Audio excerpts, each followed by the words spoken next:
Welcome back to the deep dive. We're here to take complex sources and really boil them down for you, give you that shortcut to being well-informed. Today, we are tackling, honestly, one of the great tragedies in the biblical narrative. It's the slow downfall of King Solomon, and we're zeroing in specifically on 1 Kings chapter 11. Yeah, this chapter is absolutely pivotal. It's where the golden age really begins to crumble. You have Solomon, who is, by all accounts, the wisest, the wealthiest, the most blessed king Israel ever had. His kingdom was massive. Stretching from the Euphrates all the way to Egypt, right? Exactly. But this chapter 11, it details the personal choices, the compromises that lead to this fracture, a fracture so deep the nation, well, it never truly recovers. It's a classic story, really, of how incredible success can sow the seeds of its own destruction. So our mission today is pretty comprehensive. We're going to use 1 Kings 11 as our guide, basically. We'll do a detailed verse-by-verse walkthrough. And we'll unpack the historical context, the cultural stuff that's going on, and then we'll spend a good amount of time looking at the emotional side, the theology, the psychology behind this crisis. Yeah, trying to understand the why behind it all. Right. And the core theme we're really chasing here is what you might call spiritual drift. We're asking that big question. How does this man, blessed with just unparalleled wisdom, who literally encounters God twice, how does he let compromise and, frankly, divided loyalties just shatter everything? His house, his kingdom. It's a profound study in how those seemingly private compromises inevitably spill out and have huge public consequences. Okay, let's dive right in then. Section 1, Solomon's apostasy and the covenant breach. This covers the first 8 verses. And the irony, the tragedy, it starts not with war or famine, but with love. Or maybe a fatal kind of love. That's exactly how the text puts it. Verse 1 just lays it out. King Solomon loved many foreign women. And this wasn't just, falling in love. This was a major policy decision, wasn't it? And one that flew directly in the face of God's explicit commands. Absolutely. This wasn't an accident. It was willful. God had clearly warned Israel, do not intermarry with these nations, and he names them. Moabites, Ammonites, Edomites, Sidonians, Hittites. Because the result was foregone. For surely they will turn away your heart after their gods. It was a guaranteed outcome, laid out plain as day. And Solomon just ignored it. Worse, the text says he clung to these in love or insisted on loving them anyway, and the scale of it is just mind-boggling. He didn't just make 1 or 2 exceptions for diplomacy. No, the numbers are staggering. 700 wives who were princesses and 300 concubines. 1,000 women. 1,000. Okay, let's pause there. The historical context is key, right? Mm-hmm. In the ancient Near East, this was kind of standard operating procedure for powerful kings. It absolutely was. Having a huge harem, especially filled with foreign princesses, was top-tier statecraft. Each marriage was essentially a treaty. It secured alliances, trade routes, peace. So from a purely political lens, Solomon looked incredibly successful, pragmatic. He was building the Pax Solomona, peace through marriage, not war. Makes sense, politically. But for Israel, it was a theological catastrophe. He put state policy directly above God's covenant law. He prioritized political stability, this worldly peace, over spiritual faithfulness. And you have to think about the logistics, too. Supporting 1,000 royal women, their entourages, their religious practices, the cost must have been immense. Astronomical. This wasn't just a private failing. It was a massive drain on the kingdom's resources. It required huge amounts of taxation, probably forced labor, things that, as we'll see, directly fueled the resentment that led to rebellion later on. So it connects directly. His private choices had massive public economic consequences. Precisely. And that phrase, clung to these in love, it becomes the engine driving his fall. Verses 4 to 8 show the result. His wives turned away his heart. But notice the timing the text gives us. Yeah, this is the part that really gets me. It says it happened when Solomon was old. Right. This wasn't some youthful indiscretion. This wasn't a passionate mistake he made early on. This was the slow, steady decay of a lifetime. A gradual drift, you called it. Exactly. A hardening of compromise. He'd likely been rationalizing smaller things for years. Maybe he became complacent, thought his wisdom, his status made him special, an exception to God's rules. Deuteronomy 17 explicitly warns kings against multiplying wives, horses, gold. And he did all 3, didn't he? Especially the wives. He sure did. And this hubris, this sense of being above the law, allowed him to compartmentalize. He probably thought, okay, Yahweh gets the temple, that's his space, but out here in the palace, in politics, I need to be practical. So he tried to keep his faith and his politics separate. Which, as the Bible consistently shows, is impossible. The text says his heart was not wholly true or not perfect toward the Lord, and then it gives that crucial comparison, unlike his father David. That's a really important distinction. David messed up spectacularly: adultery, murder, huge sins. Massive sins.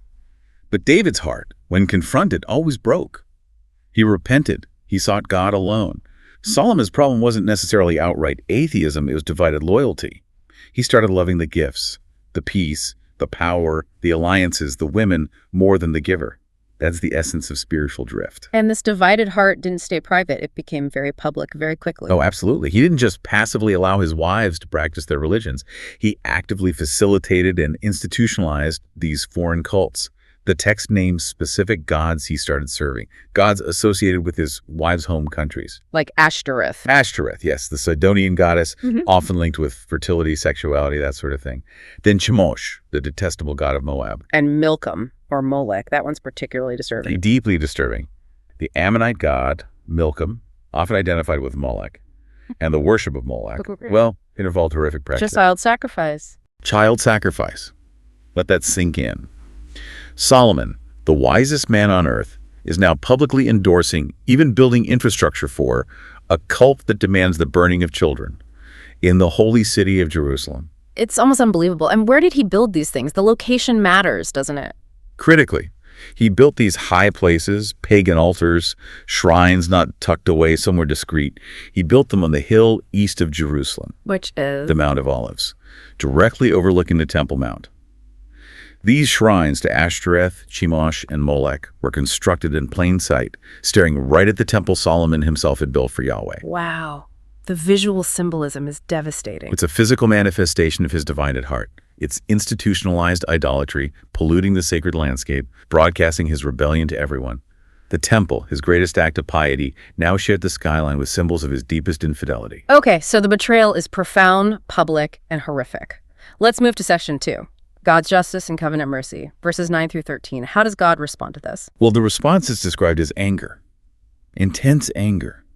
Verse 9 says, God was angry because Solomon had turned away from him, the God who had personally appeared to him twice. Right, once at Gibeon when he asked for wisdom. And again, after the temple dedication. This wasn't ignorance. This was rejecting God despite direct, personal, unparalleled divine revelation. It's profound ingratitude. A conscious betrayal. So the judgment seems inevitable, and it's framed very clearly as a consequence of breaking the covenant. Exactly. Verse 11 lays out the verdict. Since this has been your practice, and you have not kept my covenant and my statutes that I have commanded you, I will surely tear the kingdom from you and give it to your servant. The tearing of the kingdom is decreed right there. But then there's a twist, isn't there? It doesn't happen immediately. There's this element of mercy mixed in with the justice. That's the crucial tension. God's justice demands consequences, but his faithfulness to a prior promise, an unconditional promise made to David, moderates the judgment. God's ultimate plan isn't derailed by Solomon's failure. So why the delay? Why wait until after Solomon's death? The text explicitly says why.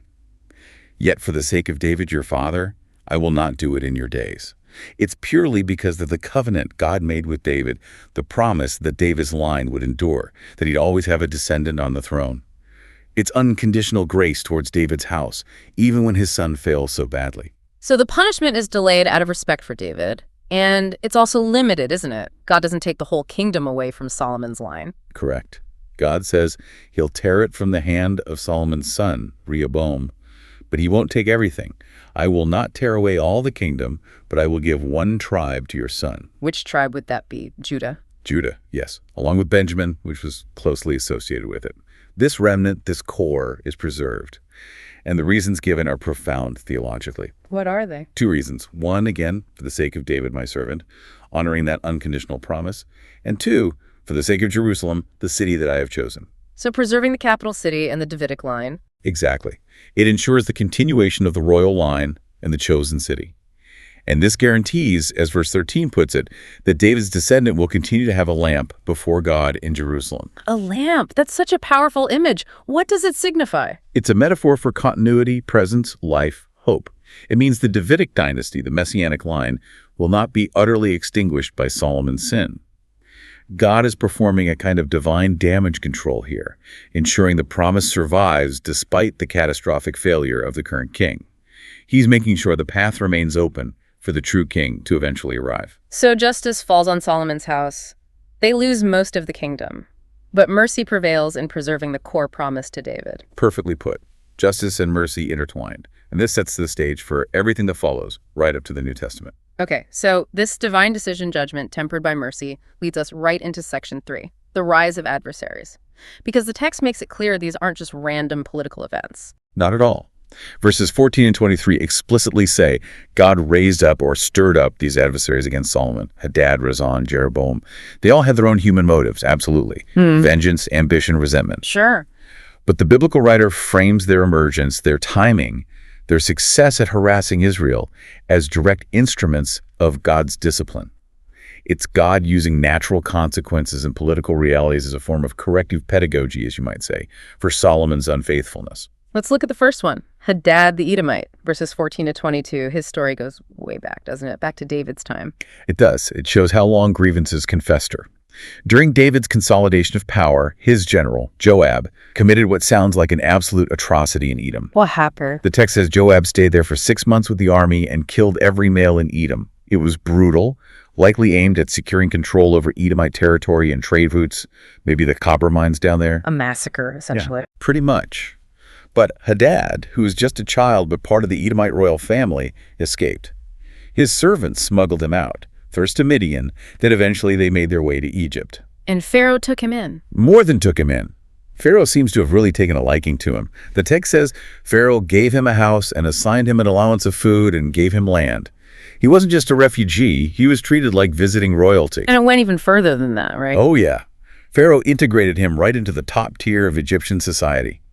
He gave Hadad the sister of his own wife, Queen Tahpenes, as a wife, and their son, Genubath, was weaned by the queen and raised in Pharaoh's own palace alongside Pharaoh's sons. Yeah. That's incredible favor and political significance. So Hadad seemingly has it made in Egypt.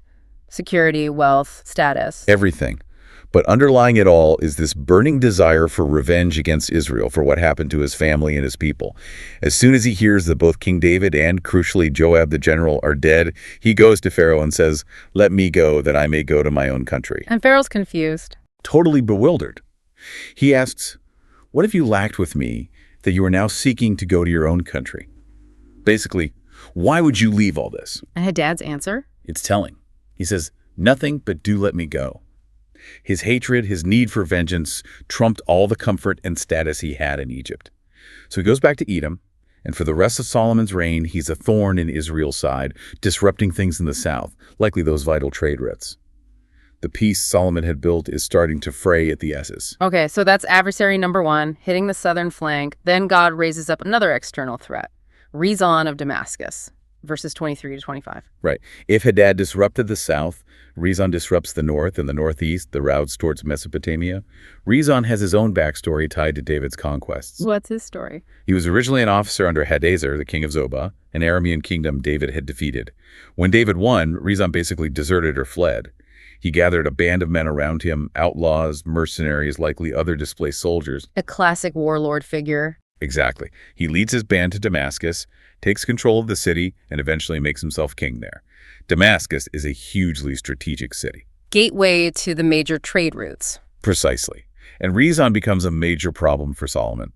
The text says he abhorred Israel and was an adversary all the days of Solomon. So now you have pressure from the south, Hadad and Edom, and pressure from the north, Rezon and Damascus. Solomon's once secure empire is being squeezed. It's a visible sign that God's protection, or maybe the peace dividend of Solomon's earlier faithfulness, is being withdrawn. That's a good way to put it. The political and military stability Solomon enjoyed is clearly deteriorating, and the text directly links it to his spiritual failings. God is allowing these historical forces, vengeance, ambition, to exert their pressure. But the biggest threat, the one who will actually fulfill the prophecy of tearing the kingdom, comes from within Israel. Right. Jeroboam. Verses 26 to 40. Yes, Jeroboam, son of Nebat. He's the internal rival. And significantly, he's an Ephraimite from the northern tribe of Ephraim from a town called Zereda. And the text describes him pretty positively initially. It does. Calls him a mighty man of valor and industrious. Solomon himself recognized Jeroboam's capability and ambition. He actually promoted him. Promoted him to what? Solomon put him in charge of the forced labor, the corvée, conscripted from the house of Joseph, meaning the powerful northern tribes of Ephraim and Manasseh. Wow. So Jeroboam is overseeing the very system that's causing resentment in his own region. Exactly. This is crucial for understanding the social dynamics. Verse 27 says Jeroboam lifted up his hand against the king. The context strongly implies this rebellion was fueled by the deep-seated resentment among the northern tribes over Solomon's massive building projects. Like the Millo. Yeah. And the walls of Jerusalem. Yes. These huge state projects required enormous resources, money, and manpower. And the burden of the forced labor and heavy taxes fell disproportionately on the northern tribes. They felt like they were bankrolling the glory of Jerusalem and the king's lavish lifestyle while their own needs were neglected. So there was a real political fault line there already, north versus south. A major one. Solomon's centralization of power and his extravagance created the conditions for rebellion. Jeroboam wasn't just ambitious, he was tapping into genuine widespread discontent and a sense of injustice. He had a ready-made constituency. And then, into this politically charged situation, steps a prophet, Ahijah the Shilonite. Right, this encounter is dramatic. Ahijah meets Jeroboam out on the road, alone. And Ahijah is wearing a brand new garment. Symbolizing Unity, wholeness, the kingdom as it should be. Then Ahijah does something shocking. He takes his new cloak and tears it into 12 pieces. representing the 12 tribes of Israel. Exactly. Then he gives 10 of those pieces to Jeroboam. The symbolism is unmistakable. God is tearing the kingdom apart, and Jeroboam gets the majority, 10 tribes. Precisely. Ahijah delivers the prophecy directly. God is doing this, tearing the kingdom from Solomon's son, because Solomon has forsaken him and worshipped other gods, Ashtoreth, Chemosh, Milcom. The political consequence is explicitly tied to the spiritual sin. But there's more to the prophecy, isn't there? A condition. A huge condition. This is critical. God, through Ahijah, offers Jeroboam an amazing promise. If you will listen to all that I command you, and will walk in my ways, and do what is right in my eyes by keeping my statutes and my commandments, as David my servant did, I will be with you and will build you a sure house as I built for David, and I will give Israel to you. So Jeroboam is offered the same kind of enduring dynasty David had, If he remains faithful. This is fascinating theologically. The judgment on Solomon's house is set, the kingdom will be divided. That's fixed. But Jeroboam's own future, the success of his dynasty, is entirely conditional on his obedience. It shows that God's ultimate promise to David is unconditional, but the blessing for subsequent rulers depends on their choices. Exactly. Jeroboam is being given the throne as an instrument of judgment against Solomon, not because of his own inherent righteousness. And to keep that throne and establish a lasting dynasty, he needs the very faithfulness that Solomon lacked. The ball was in his court. So how does Solomon react when he hears about this prophecy? Does the wise king accept God's declared will? Not a chance. His reaction is pure fear, paranoia, and reliance on human power. Verse 40 says, Solomon sought therefore to kill Jeroboam. Wow. Just like King Saul tried to kill David when he felt threatened. It's the exact same pattern. The wise man has completely lost his way. Instead of seeking God or repenting, he resorts to violence to try and thwart God's plan. It shows how far he's fallen psychologically from confident ruler to desperate tyrant. And Jeroboam. He gets wind of it and flees. And where does he go for refuge? Egypt? Egypt, to King Shishak. The very nation Solomon had allied himself with through marriage now becomes the safe haven for the man prophesied to tear his kingdom apart. The irony is thick. Jeroboam stays there until Solomon dies. What a setup. Okay, this flows perfectly into section 4, or deep analysis. We've got the story, the events. Now let's really unpack the deeper layers, psychological, spiritual, cultural. Right. Psychologically, Solomon's story is just a textbook case of what we called cognitive drift. Rationalization. He enabled his own fall through compartmentalization. He genuinely seemed to believe he could keep his political life and his spiritual life in separate boxes. Like God gets Sunday mornings, but the rest of the week I gotta run a kingdom? Something like that. And his incredible success, his wisdom, his power, it bred this immense hubris, this sense that maybe the rules didn't quite apply to him. Deuteronomy 17 warns the king specifically about multiplying wives. And he does it on an epic scale. Thinking he's the exception, he thinks he can manage the risk. His pursuit of worldly status, political security, maybe just sensual pleasure, it gradually erodes his spiritual watchfulness. And that final act, trying to kill Jeroboam, it shows the end point of that drift, doesn't it? Wisdom is gone, replaced by fear and violence. Absolutely. He's clinging desperately to earthly power, terrified of losing control, instead of trusting the God who gave him everything in the first place. It's a tragic descent. Now, culturally, we touched on this, but let's emphasize the clash. Diplomatic pragmatism versus covenant fidelity. Yeah, this is key. From a purely secular, ancient Near Eastern perspective, Solomon's massive harem made sense. It was smart politics, cheaper than constant warfare. Building alliances through marriage. Right. But the author of 1 Kings, writing from a theological perspective, frames this exact policy as the root of the disaster. For Israel, political strategy could never supersede covenant law. Their identity, their security was meant to come from faithfulness to Yahweh, not from mimicking the power politics of their neighbors. When state needs trumped God's commands, the whole unique foundation of Israel began to crumble. And the social impact, we can't forget that. The resentment in the north wasn't just petty jealousy. No, it was rooted in real economic exploitation. The forced labor, the heavy taxes needed to fund Solomon's immense building program and lavish court, it created genuine hardship and deep political divisions. Solomon's pursuit of glory literally paved the way for Jeroboam's rebellion. The social fabric was fraying because of the king's choices. Okay, let's shift to the unseen, the spiritual battle behind the scenes.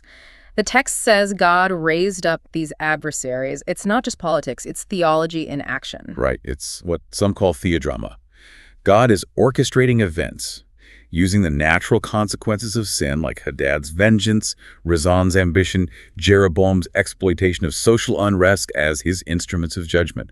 It's not arbitrary punishment. It's God weaving even the negative outcomes of human choices into his larger purpose of discipline and correction for his covenant people. And the specific idolatry involved, Ashtoreth, Molech, this points to something darker too, doesn't it? Definitely. This isn't just about cultural mixing. The worship of deities like Molech, involving things like child sacrifice, represents, from the biblical worldview, real spiritual darkness, demonic strongholds taking root. Solomon's compromise wasn't just breaking a rule, it was opening a door, allowing profound moral and spiritual corruption into the heart of the nation. So those physical high places he built on the Mount of Olives, they become more than just shrines. They become powerful symbols. Allegorically, you could say they represent our own inner high places, the things we elevate in our lives, maybe career or status or wealth or political ideology, or even relationships, placing them on a par with or even above our commitment to God. They're the compromises we build right next door to our supposed place of worship. It's a challenging thought, and this connects to the typological meaning too, right? Yeah. Solomon's role in the bigger story. Absolutely. Solomon was set up to be the son of David, the wise king, the temple builder, the one who brings peace. He embodies the potential of the Davidic covenant. But he fails. He fails spectacularly because of that divided heart, because he succumbs to temptation. And in his failure, Solomon actually becomes what theologians call an antitype. Meaning his failure points forward, highlighting the desperate need for the true king, the perfect son of David who won't fail. Jesus Christ, the one who resists temptation, whose heart remains wholly true, who builds a spiritual kingdom that can't be torn apart by sin. Solomon's fall underscores why the Messiah was so necessary. And Ahijah tearing his new cloak. It's such a visceral image. It's not just the political kingdom being torn, it's a symbol of a fractured soul, the internal division leading directly to external fragmentation. What happens inside Solomon eventually manifests in the ripping apart of the nation. Psychological erosion leads to spiritual compromise, which leads to political collapse. It's a devastating cascade. Okay, that brings us to our final section, Section 5, Modern-Day Relevance and Conclusion. How does this ancient story of a fallen king speak to us today? Because it feels incredibly relevant. Oh, deeply relevant. Especially the theme of spiritual complacency, that gradual drift. Solomon's story is a huge warning sign for anyone who experiences success or blessing. It's easy when things are going well, when you're established, maybe older and respected like Solomon was. It's easy to become self-sufficient. To think you've got it figured out. Exactly. And that's when you're most vulnerable to rationalizing those small compromises.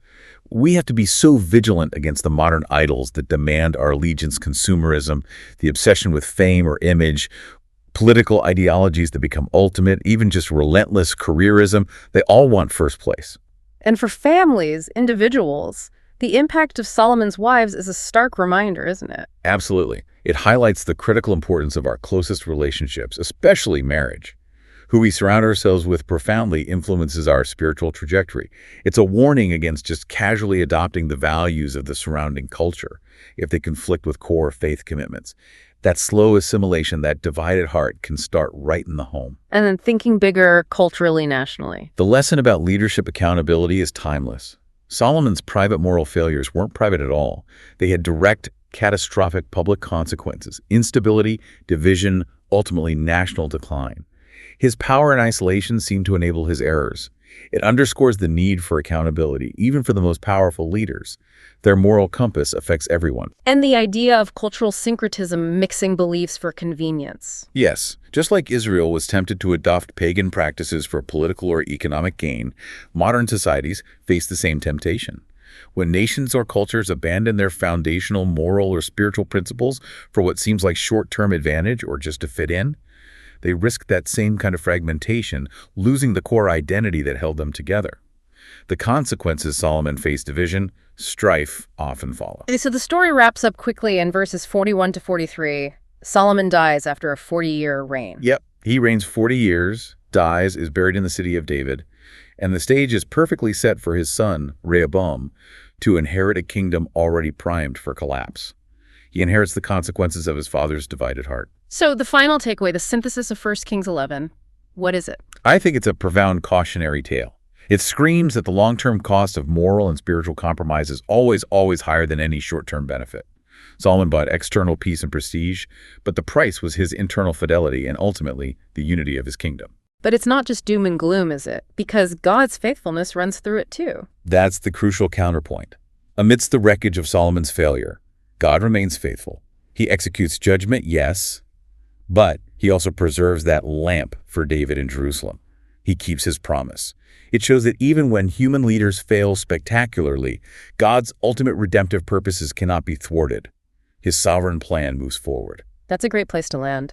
But let's leave our listeners with that provocative thought you mentioned, tied to Jeroboam. Right. Think about that powerful conditional if given to Jeroboam. God says, "I will build you a sure house if you obey." The judgment on Solomon's line was decided, but Jeroboam's future hung entirely on his choice. He had total freedom to choose faithfulness or follow Solomon's path of compromise. So the question for us? The question for you, listening right now, is, where is the if in your own life? Where are you facing a choice between compromise and fidelity, between convenience and covenant? What are the potential consequences for you, your family, maybe even wider circles of that choice you're considering right now? That's a powerful challenge, digging deep into an ancient text with so much to say to us today. Thank you for joining us for this deep dive into 1 Kings chapter 11. Always a pleasure. We'll see you next time on The Deep Dive.